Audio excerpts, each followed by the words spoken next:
What's up, y'all? It's your girl Sakina, and I'm back for another Love and Marriage Huntsville episode. This is season 2, episode 4, so let's get straight into it. So the episode starts off with Tisha getting ready to do her speech. So she gets up to the podium, you know, she's nervous, so she gives everybody this disclaimer like, hey, y'all, I'm nervous. But once she started to talk, then it just started to flow. I think she did a really good job. You know, Tisha has a speech impediment, as we all know, but as she kept going, like, it just got progressively good. I like the end where she got the mirrors out and, you know, was giving people affirmations and all of that. She did a really good job. Anybody that gets up and does public speaking, I applaud them, honey. I hate public speaking. I hate being the center of attention to strangers. So it's just like, oh my gosh, the anxiety, nigga get the sweat in, all of that. But, you know, shout out to Tisha. Now, Marsau arrives and he pops up on her. He gives her a little surprise with some flowers. I'm glad that he showed up because remember last week he acted like he wasn't going to show. So I guess he was doing that on purpose just to surprise her. So then he mentions them moving. Remember last week I was a little confused when Tisha said they had downsized. So they did end up moving to a different house. And he said that, you know, Miss Wanda cannot move in because they don't got enough room. So they're talking back and forth to each other. And Miss Wanda peeps that he don't have his ring on.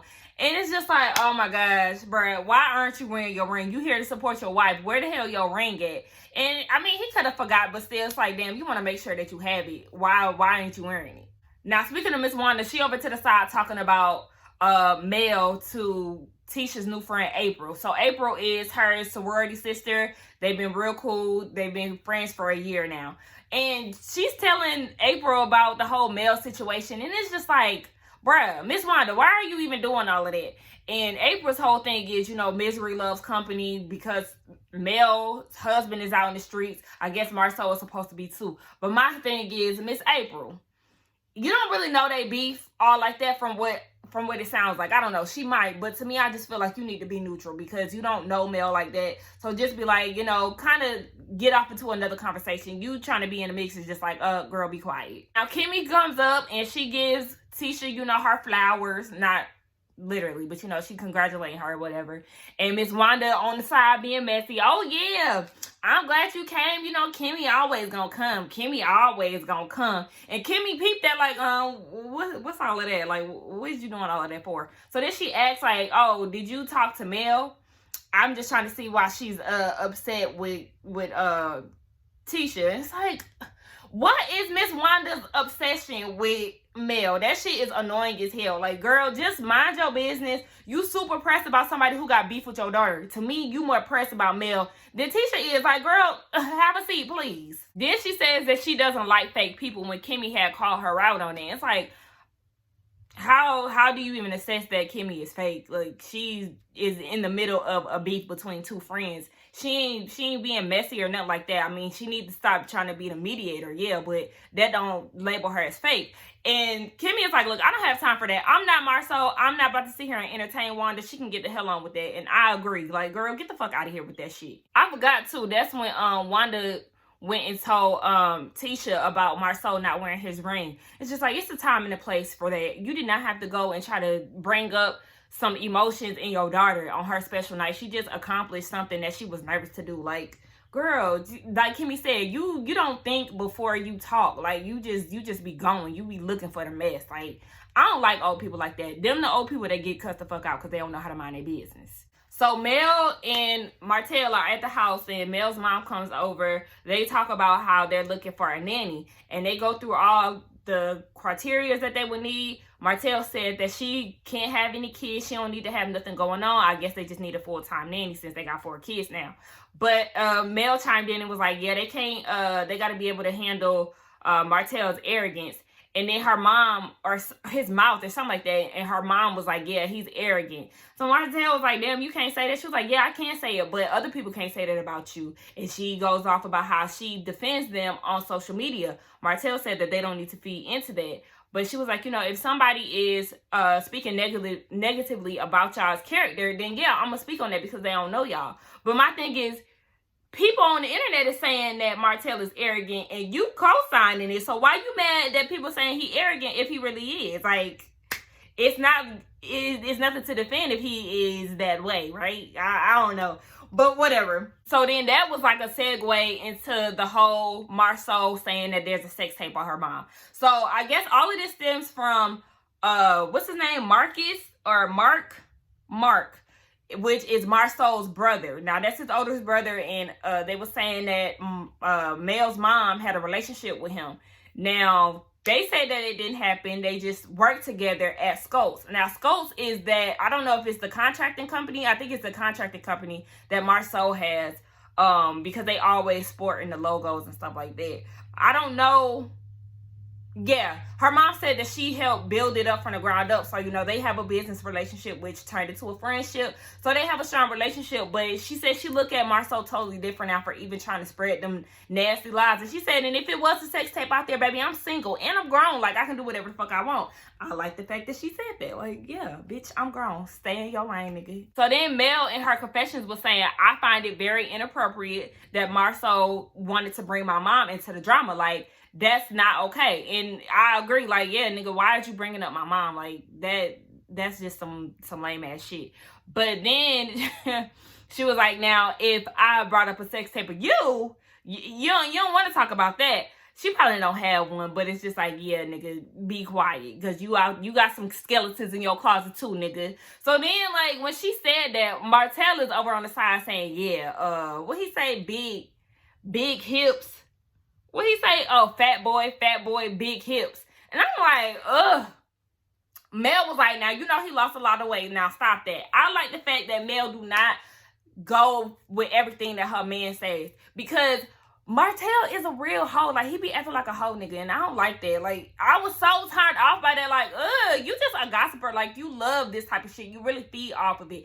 With the tongue out last week doing all this ass shit. Now he calling him fat boy, big hips. Like, but what?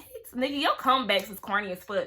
So we get a scene with Monster. And y'all, just look at my nails, okay? Yes, I don't be feeling like popping off my nails. I just rather them come off by themselves because all that soaking shit is too time consuming. So don't judge me if y'all see me doing all the lists and my nails look fucked up, okay? Mind your business. But anyway, yes. So Monster is in the room. He on the phone with his mom, Kyla, and she was saying that she missed him. He missed her more. All of that. He also said that he likes his friends down in Huntsville more than he likes his friends up for wherever they from. I think they was like from Detroit or something. I don't know. But yeah, so she's like, I'm glad to hear that you are adjusting well down there. That's making me really happy. Now, Kyla is in a totally different space from where she was last season. Baby, we already know she was not a fan favorite last season. She was very bitter, very negative, very rude to Kimmy, which we love, who we love. So it's just like, yeah, it's good to see that she's in good spirits. She was speaking very positively, very, very upbeat. And Maurice comes in the room and they get on the phone. He chopping it up with her. They do plan on moving to Huntsville, maybe not in the city directly, but somewhere surrounding. And then he gets on the phone with Kyla's husband. Come to find out, Maurice's sister used to date him in high school, so they, you know, been cool for some time. So it's good to know that they're all on a good foot, you know, trying to work it out with this whole co-parenting thing and Monster moving down with Maurice. So kudos to Kyla, man, because we was not seeing it for you. Hopefully you don't pull no more bullshit for the rest of the season. Oh yeah, they also mentioned all of them meeting up, all four of the grown-ups, so they can get real acquainted with each other. So, you know, Maurice is going to present that to Kimmy later.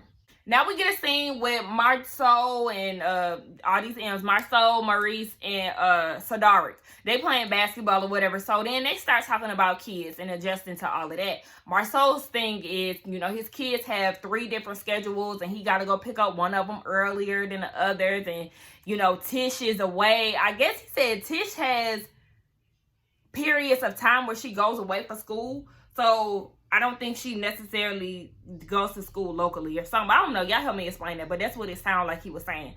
So, you know, Sadaric was actually being logical. Sadaric was actually being logical and was saying, like, yeah, Tish does, or Tish. Nah. So Sadaric was saying, yeah, but Tisha does all of this all the time. Thank you. That's the whole point, nigga. You're not the only one that's doing this. Sadaric is doing it. Maurice is doing it. They're handling business. You just don't like your kids or have no interest in getting to know them or provide for them other than monetary-wise. So it's just like, look, bruh, figure out how you gonna deal with your kids and get the hell on, because it's not impossible, honey. As you can see, these two grown men is doing it and they making it away, so your ass need to do the same. So then they get into the conversation about Martell. Martell is saying that Marcel goes into a story about how he was at the gym and Martell pulled up on him and was like, you a bitch, or why you a bitch. Now, remember, they got this whole police report and all of this shit. So the reason why Martell had came up to him and said that is because Martell believes that Marcel had went to a blogger and provided his tax information. And Sadark is like, wait, I got to talk to Martell about this. This don't sound like some shit that he'll pull. But, you know, Marcel said it was true. And apparently it is true because Martell confirmed it later on in episode 2. Now, Lil Sadark is trying to be the peacemaker and all of that. And it's like, damn, nigga, when is you gonna give up? I get tired of people trying to be the mediator. It has been too much to even try to, you know, rectify the situation. It's just like, look, bro, I don't fuck with him. He don't fuck with me. That's it. But Sadark want to play mediator and he want to get some shit together. Marcel was like, okay, I'm down, but just know that I'm not about to be, you know, pressed for this shit to go down. Marcel also mentioned too, like, he wasn't the one who violated the friendship. It was nothing on his end. And I'm like, nigga, what? You bringing up Mel's mom wasn't a violation. You doing the whole police report and shit wasn't a violation. Like, I don't know. These niggas, all of them really act like they ain't got no parts in this shit. And it's just like, bro, they're this whole stupid ass storyline. So Maurice and Kimmy are out for her birthday celebrating. Y'all know I love Kimmy. She looks so pretty. But yes, they're doing the dinner. They don't really have much time to fit in dates these days. And they're celebrating and talking about how she can't wait until Maurice gets done with the bar. Because I think I forgot what he was going to school for. I mean, the bar is obviously a lawyer, right? Don't come for me. I don't know. But the bar is for, I just can't remember exactly what he was going to school for. But whatever, yeah, they talking about that. So then, they get in the conversation of meeting up with Kyla. She's down for it. You know, their main priority is Monster. Cool. Now they talk about her son, Jalen. Now, they don't know what he's going to do after school. I think he's trying to get into real estate. And, of course, that's when Maurice asked bring up her leaving her job again and feel like her and Jalen could flip houses together. She said, you know, she's looking into it. I guess eventually she's probably going to quit her job. But it's like, I don't need no nigga trying to tell me what to do with my career. Like, period. If I don't want to do real estate full time, then I'm not doing it. I don't care if he's my husband or not. I need to do what makes me happy. Nursing is bringing in the money. I like stability still. I want to do what the hell I want to do. I just don't like the fact that he is really trying to pressure her to quit her job. That's not okay. It really comes off very selfish. But, you know, he was like, I got a surprise for you. And then he brings in her son and he's holding the cake. It was real cute. Her son had a lisp. I didn't realize that he had one last season, but, you know, that's not even okay. Now, Marsau is down at the gym, fake working out. Baby, he had them damn dumbbells doing all of this. Like, it looked like it was just as light as this damn remote. And I was like, nigga, you can stop acting like you working out because you ain't gaining no muscle off of them little ass dumbbells that look like is lighter for me. Like, what the fuck? That shit was funny as hell. But yeah, they fake working out and Sadark is talking to him. Next thing you know, Martell ass walk in. So Martell had no idea, Marcel had no idea that they were supposed to be meeting up today. Now, it was already a bad idea for them to try to do some type of mediation anyway. And I don't know what the hell Sadark was thinking trying to make them do a pop-up. So Marcel tried to greet Martell and he was like, nah, nigga, like, don't even try to talk to me. You know, I can't blame him for that. But Marcel was like, okay, this shit is weird and I'm about to head out. So, you know, the Sadark is like, no, we need to stay here, blah, blah, blah. So he's trying to get them to talk. Martell's whole thing is, I don't think we can be cordial because that's what Sadark wants them to do. Be cordial and get past it because he thinks that this is nothing but, you know, ego. And it's like, it's a mix of that and a mix of bullshit because you can't talk shit about my family and feel like you can get away with that shit. Like, no. Fuck all of that. I don't fuck with you. So Martell was like, it's too much damage that has been done. Marsau says after the cabin, he didn't say nothing else about Mel and Martell. So, did you talk about his mom before the cabin? Did you file the police report before the cabin? Like, no, nigga, you is not innocent yet again, which is why they don't want to fuck with y'all. they're getting into the whole conversation about Wanda. You know, Martell was not feeling that. And, you know, his thing is the reason why Wanda be so geeked and so amped up about talking shit about them anytime their name is brought up is because of what Tisha and what Marsau has said. She's not saying the shit out the blue. She's not going so hard about the situation out the blue. It all stems from what the hell y'all been saying behind closed doors. And I agree with Martell. Your mama ain't gonna be doing all of this shit if you ain't been telling her what's been going down. Because my mom is the same way. Baby, anytime somebody, you know, talks shit about me or whatever, I'm having some differences with them, that's why I can't tell her everything or every beef that I'm having with somebody. Even though I don't beef with too many people, it just be disagreements. You know what I'm saying? She holds on to that. So it's just like, I keep her ass in the background, okay? Because I don't need her to be trying to be a bully or trying to be my all-time stand when I might, you know, get over the situation, because she's still gonna be mad. So it's just like, look, I ain't got time for mama to be Miss Wanda, okay? Because Miss Wanda get on my nerves, quite frankly. So then they talk about this police report. Now, I don't know if they was talking through tweets or if they was talking about text messages, phone calls, whatever. So they was in communication somehow, and Martell was basically threatening Marsau, saying, oh, you must not like living here in Huntsville. You must not know who I am. You must not know who my family is. And he was like, you know, I feel like he might do whatever he says. So I feel like I needed to act on that and file a police report. Baby, that sound like you sound scary as fuck. That is what made you file a police report? Baby, this is some white shit. Like, I feel like white people do police reports on little shit like this. Like, nigga, if you don't swing on him and be done, or just stop talking to him, it don't even have to be physical. Like, all of this shit is stupid as hell. This all came from Martell cheating, Marsau making jokes, Martell being in his feelings. Then he going to try to expose Marsau too. And then the wives get in it. Tisha start trying to, you know, throw Martell's cheating in Mel's face. And then it just all exploded. Like, bruh, let's think about this shit. This shit dumb as fuck. And this shit is leading to police reports. Okay. So, yeah. But before he even could leave, I forgot, Marsau was like, you owe me an apology, but you ain't gotta apologize. Nigga, what? That was the biggest contradiction to me. Like, what? He owe you an apology, but yet he don't have to, because Martell said he ain't apologizing for shit. And he was like, you know, Sadari means well, but I don't think that he really understands the severity of this whole situation. So he was just like, yeah, nigga, I'm about to head out. And when he was walking out, Marsau was like, oh yeah, can I say thank you for not speaking? I'm like, nigga, what? For not speaking? What? Marsau, shut the fuck up. Like, just let the man leave and shut your ass up, because he was sounding so stupid to me. Oh, yeah, and then he also said, too, that the whole escorting Tisha out was a little extreme and all of that. But that's when Martell was like, nigga, it was a private event. She wasn't invited.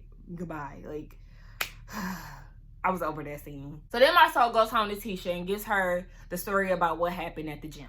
Now, Tisha's thing is, okay, well, did you defend me to Martell? Because after last year, she wants him to defend her regardless of whatever.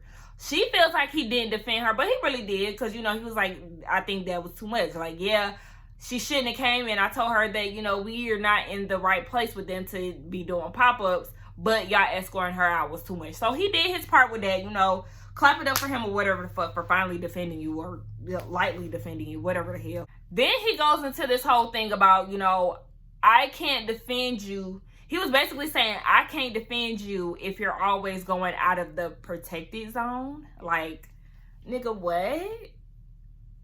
He, like, the shit that he says sometimes, he be loud and wrong as hell. Like, he'll say some shit that make you feel like he said some shit, but he really ain't say some shit. Like, you know what I'm saying? It'd be like, what? But I guess it makes sense for Tisha, or I don't know what the hell, if it makes sense to her or not, but it don't make sense to me.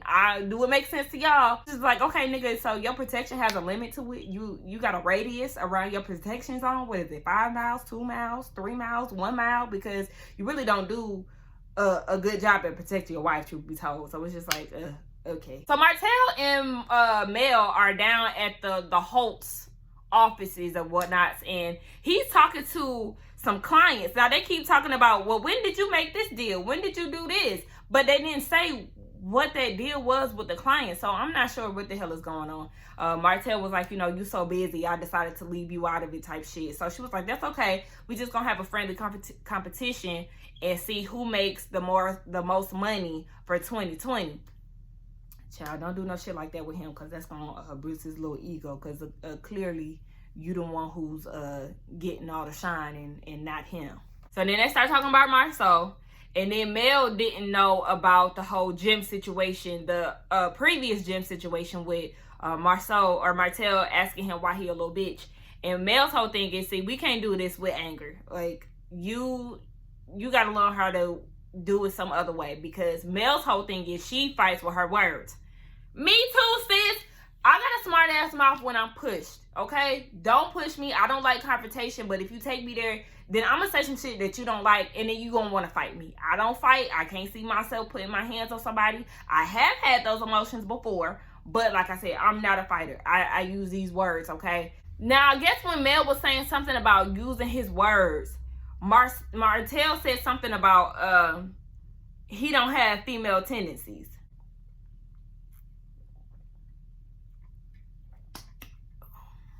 Yeah, you do. You definitely have bitch-made ways. We noticed that last season on season 1. But yeah, anyway, that had me tickle a little bit. Mel said that they have been nothing but good to the Scotts. She feels like they've been friends, but for you to do police reports and stuff like that is a real indication that you're really not there for you're not there for them, or you know, the Scotts ain't there for the Holtz or whatever. And said that they really did that police report and was trying to shit on their brand. And I could see them being a little opportunistic, as far as, especially on Tisha's side, because, you know, I will give it to Mel. Mel was a good friend to Tisha, trying to get her to spread her wings and, you know, forget all the stuff that Marsau was saying to kind of, you know, keep her from going out there and starting her own business and all of that. And then it was just like out of nowhere, y'all had this one, you know, situation, and then you kind of flipped on her. So it was like, yeah, it does seem like it was a little opportunistic on their end, but whatever. So I guess she took that information and she decided to pull up on Marsau while he was down at the Black Cigar Bar, and they about to talk. Now, one thing I will say, Mel did show up looking like a baddie. I said, okay, Mel, stunt on his ass. I mean, he ain't no ex, but you know what I'm saying. Like, she came in there looking good as fuck. But yes, that's where the episode ended. The episode was okay. I'm over the whole back and forth about police reports, mama sex tapes, who did what, I didn't do nothing, like all of that, mediations and all of that, like, get away. But yeah, that was the end of the episode, y'all. Tell me what y'all think down in the comments. Don't forget to like, comment, and subscribe to my channel, and I will see y'all in the next one. Bye.